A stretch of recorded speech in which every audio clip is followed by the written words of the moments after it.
Good morning, everyone. I just wanted to introduce a tool which I've written and made available for everyone to access. When you want to fly Article 16 flights with your aircraft, one of the requirements for that is that you do a risk assessment. And the risk assessments generally are done on Excel spreadsheets, and one of the problems with that is that you don't necessarily have the resources when you're on site. If you forget to do your risk assessment before you leave, then it's quite hard to be able to do. What I've done is I've written a web-based application that you guys can have access to. You can store the details of a pilot, an aircraft, a location, and a risk scenario, or more on risk scenarios in a minute. And it will automatically create for you a risk assessment that you can download as a PDF and have on your phone. So if anyone asks you where your risk assessment is or whether a risk assessment was done, then you have the evidence available to you. This is version 1. I'll put the link down in the description of this video. I'm also looking for feedback from people, so please feel free to comment. This is purely done off of my free time, so it's just a way for me to make something available to the rest of you. So patience on requests, please, because I do have limited time to be able to do this. However, I will be looking at supporting this as much as possible. So the idea basically in a nutshell is that if you're away on site, even on your mobile phone, you can call this up, you can say, this is the pilot, this is the aircraft, this is the location, these are the risks, store that as a risk assessment. Now you're going to be covered for your flight under Article 16. For those of you that are unaware, Article 16 is it really applies to those aircraft that are above 250 grams. The A2 CFC allows you certain privileges to fly if you do the A2 CFC, but I fail to see the point of the A2 CFC. It doesn't really give me that much. What Article 16 allows you to do is to fly in areas that are primarily for recreation, but you can fly within a 30-meter bubble of people, and it's a dome that exists above the people. So it's not you have to be 30 meters away from them laterally. It's 30 meters in total different distance, be that height or lateral separation. So if you're flying in a park, for example, it is how you would be able to fly an Avata 2. Perfect example, as long as you stay 30 meters away from people or buildings. You're allowed to fly over buildings with Article 16, but they have to be unoccupied. And quite frankly, the only place in this country I know that is entirely unoccupied is a little place called Imber Village, which is where the army practice on Salisbury Plains. So, good luck finding a bunch of buildings that have absolutely nobody in. So, Article 16 is very useful and I think somewhat underused because of its apparent complexity and one of the requirements of having to have a risk assessment. The aim of this tool is to allow you guys to very easily and quickly produce a risk assessment to meet the requirements of Article 16, and hopefully we'll see more Article 16 flights occurring. Okay, so now I'm going to switch over and actually take a look at the tool that I have produced. Okay, so here is the site. The link to the site I will put in the description with the video down below, so you can find that. It doesn't just trip off the tongue, but I had to find somewhere to put it. I'll try and figure out a way of making an easier reference for you guys.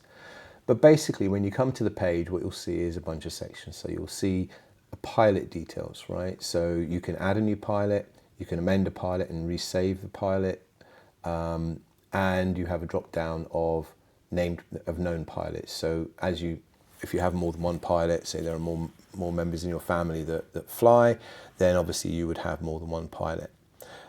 Then we have the aircraft details. So this is the aircraft that you're going to fly. So it's a make and a model. So if I select my DJI Avata 2 there, and I'll select myself, by the way, as a pilot. So I am going to be flying my Avata 2. Where am I going to be flying my Avata 2? Well, I happen to have a lovely little place that I go specifically for FPV, and it's here. So you can zoom into the map and you can see where it is that you're going to fly, and it gives you the latitude and longitude and a link to the drone safety map. So if I click on this link here, it's going to come up with the Altitude Angel map, and it's going to show you the environment where you're going to be flying. So you can zoom out a bit from that and you can see what restrictions are around. Altitude Angel, if you're listening, I really would love to be able to directly embed your map into this web page so that I didn't have to go through this intermediate step of clicking to see. I tried to do it, I couldn't figure it out. So if you guys want to reach out to me in the comments, I'm more than happy to work with you to embed it directly in here. And then you're onto the risk assessment. So now you've got a combination of a certain pilot is flying an aircraft at a certain location. So now we go down and we do the risk assessment. I've put in an example here. So I've said, here's a risk. I've said aircraft collision. The likelihood of it happening is minimal. The impact of it happening, however, is quite large, because there might be multiple people on the aircraft, and if you caused an aircraft crash, then the outcome of that is quite severe. How can you mitigate that? Well, you can brief the observer, given it's an FPV flight.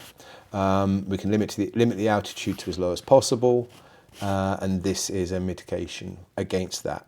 At the bottom of the page here, I've put this risk matrix just to allow you to get an idea of what the risks are actually therefore. So you've got the likelihood, it's negligible, improbable, remote, occasional or frequent.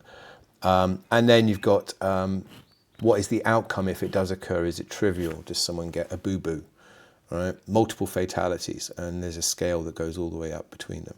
So you build up your risk assessment, and if you want to add a new risk, it will just add another row. And once you've actually finished out your risk assessment, you might decide that actually that's a good representation of every time I go and fly an FPV flight. So I may decide to actually save this as a scenario called FPV. All right, so I can say save scenario. Okay, so then when I come to here, the next time I can actually select a scenario, I could just select my FPV scenario, and all of those risks would appear. So now everything's in place for my risk assessment. I can hit this, export to PDF, and as you see up here, a document's created, it's downloaded, and you have access to it. So this now is your risk assessment that you would have on your phone and take off to fly with. So this basically is what I've got, and I'm hoping that you guys can actually find some use for it. It's intended to be a tool to use. It's quite a new hobby. Lots of these tools will come out. If anyone wants to work with me on this to make it more or better in any way, then please do. Thanks to FPV UK for Article 16 and maintaining that Article 16 for us. It does give us possibilities, especially those of us with drones that are over the 250 gram limit. It gives us a feasible way and a reasonable way of flying these to their full potential. So with that said, I would wish you happy flying and sunny days. And it is a sunny day, so I'm going to go flying right now.